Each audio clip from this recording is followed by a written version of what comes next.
Mis profesores. Era un día de tormenta en el otoño de 1939. Afuera, en las calles alrededor del edificio de apartamentos, las hojas caían y formaban pequeños remolinos, cada una con vida propia. Era agradable estar dentro, a salvo y caliente, mientras mi madre preparaba la cena en la habitación contigua. En nuestro apartamento no había niños mayores que se metieran con uno sin razón. Precisamente la semana anterior me había visto envuelto en una pelea. No recuerdo, después de tantos años, con quién. Quizá fuera con Snooty Agatha, del tercer piso. Y tras un violento golpe, mi puño atravesó el cristal del escaparate de la farmacia de Schechter. El señor Schechter se mostró solícito. «No pasa nada, tengo seguro», dijo mientras montaba la muñeca con un antiséptico increíblemente doloroso. Mi madre me llevó al médico, que tenía la consulta en la planta baja de nuestro bloque. Con unas pinzas extrajo un fragmento de vidrio y, provisto de aguja e hilo, me aplicó 2 puntos. «¡2 puntos!», habría repetido mi padre por la noche. Sabía de puntos porque era cortador en la industria de la confección. Su trabajo consistía en cortar patrones, espaldas por ejemplo, o mangas para abrigos y trajes de señora, de un montón de tela enorme con una temible sierra eléctrica. A continuación, unas interminables hileras de mujeres sentadas ante máquinas de coser ensamblaban los patrones. Le complacía que me hubiera enfadado tanto como para vencer mi natural timidez. A veces es bueno devolver el golpe. Yo no había pensado ejercer ninguna violencia. Simplemente ocurrió así. Snooty me empujó y a continuación mi puño atravesó el escaparate del señor Schechter. Yo me había lesionado la muñeca, había generado un gasto médico inesperado, había roto un cristal y nadie se había enfadado conmigo. En cuanto a Snooty, estaba más simpático que nunca. Intenté dilucidar cuál era la lección de todo aquello. Pero era mucho más agradable intentar descubrirlo en el calor del apartamento, mirando a través de la ventana de la sala la bahía de Nueva York, que arriesgarme a un nuevo contratiempo en las calles. Mi madre se había cambiado de ropa y maquillado como solía hacer siempre antes de que llegara mi padre. Casi se había puesto el sol y nos quedamos los dos mirando más allá de las aguas embravecidas. «Allí fuera hay gente que lucha y se matan unos a otros», dijo haciendo una señal vaga hacia el Atlántico. Yo miré con atención. «Lo sé», contesté. «Los veo». «No, no los puedes ver», repuso ella, casi con severidad, antes de volver a la cocina. «Están demasiado lejos». «¿Cómo podía saber ella si yo los veía o no?», me pregunté. Forzando la vista, me había parecido discernir una fina franja de tierra en el horizonte sobre la que unas pequeñas figuras se empujaban, pegaban y peleaban con espadas, como en mis cómics. Pero quizá tuviera razón. Quizá se trataba solo de mi imaginación, como los monstruos de medianoche que en ocasiones todavía me despertaban de un sueño profundo, con el pijama empapado de sudor y el corazón palpitante. ¿Cómo se puede saber cuando alguien solo imagina? Me quedé contemplando las aguas grises hasta que se hizo de noche y me mandaron a lavarme las manos para cenar.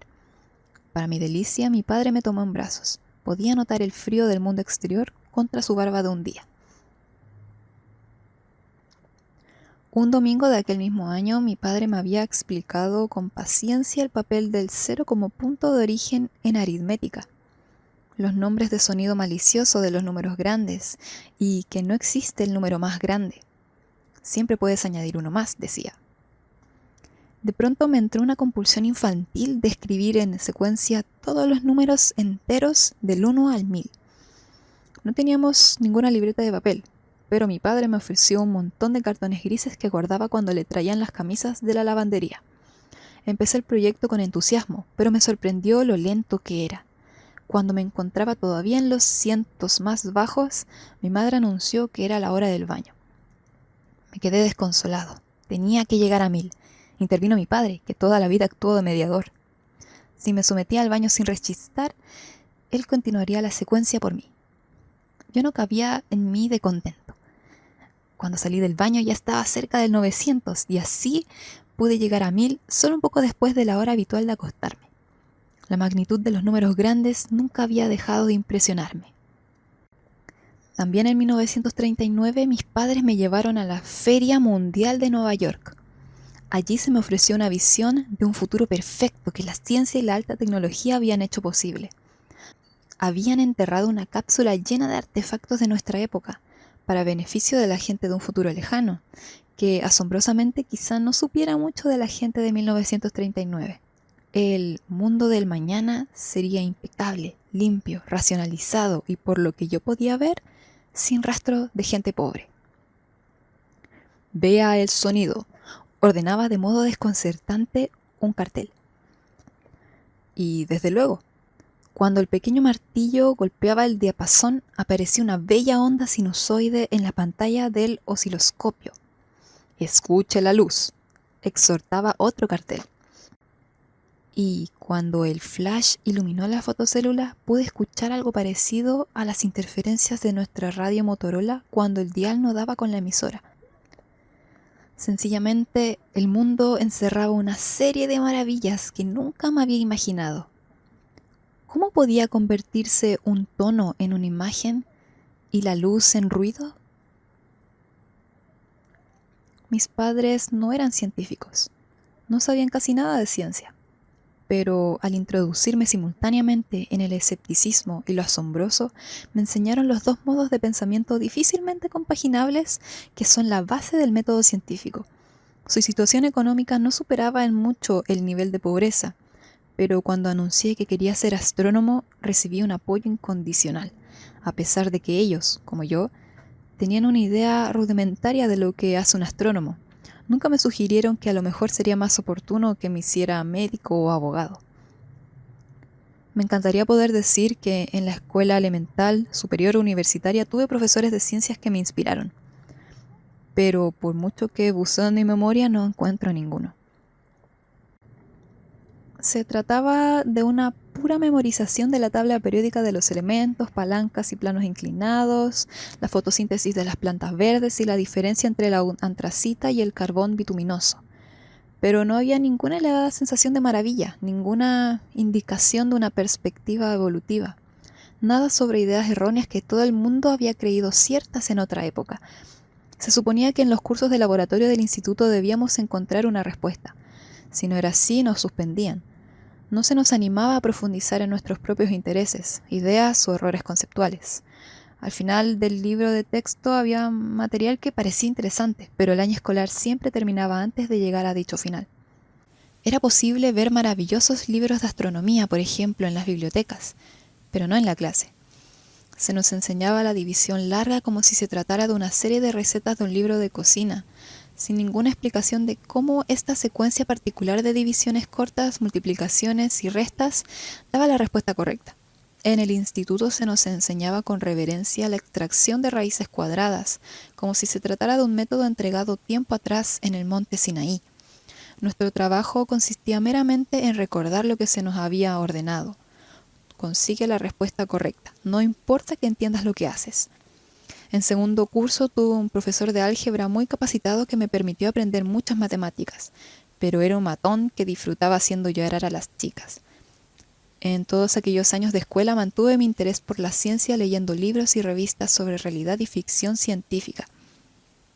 La universidad fue la realización de mis sueños.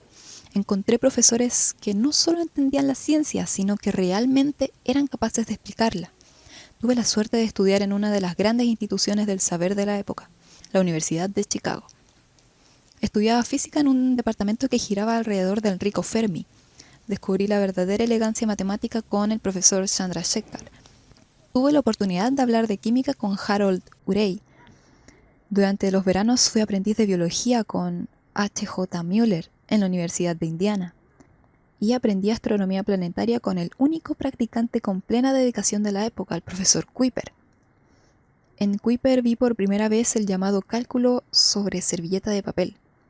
Se te ocurre una posible solución a un problema, coges una servilleta de papel, apelas a tu conocimiento de física fundamental, garabateas unas cuantas ecuaciones aproximadas, las sustituyes por valores numéricos probables y compruebas si la respuesta puede resolver de algún modo tu problema. Si no es así, debes buscar una solución diferente. Es una manera de ir eliminando disparates como si fueran capas de una cebolla. En la Universidad de Chicago también tuve la suerte de encontrarme con un programa de educación general diseñado por Robert Hutchins, en el que la ciencia se presentaba como parte integral del maravilloso tapiz del conocimiento humano. Se consideraba impensable que un aspirante a físico no conociera a Platón, Aristóteles, Bach, Shakespeare, Gibbon, Malinowski y Freud, entre otros. En una clase de introducción a la ciencia se nos presentó de modo tan irresistible el punto de vista de Ptolomeo de que el Sol giraba alrededor de la Tierra que muchos estudiantes tuvieron que replantearse su confianza en Copérnico. La categoría de los profesores en el programa de Hutchins no tenía casi nada que ver con la investigación. Al contrario, a diferencia de lo que es habitual en las universidades norteamericanas de hoy, se valoraba a los profesores por su manera de enseñar, por su capacidad de transmitir información e inspirar a la futura generación. En este ambiente embriagador pude rellenar algunas lagunas de mi educación. Se me aclararon muchos aspectos que me habían parecido profundamente misteriosos, y no solo en la ciencia. También fui testigo de primera mano de la alegría que sentían los que tenían el privilegio de descubrir algo sobre el funcionamiento del universo. Siempre me he sentido agradecido a mis mentores de la década de 1950 y he hecho lo posible para que todos ellos conocieran mi aprecio. Pero cuando echo la vista atrás, me parece que lo más esencial no lo aprendí de mis maestros de escuela, ni siquiera de mis profesores de la universidad, sino de mis padres, que no sabían nada en absoluto de ciencia, en aquel año tan lejano de 1939.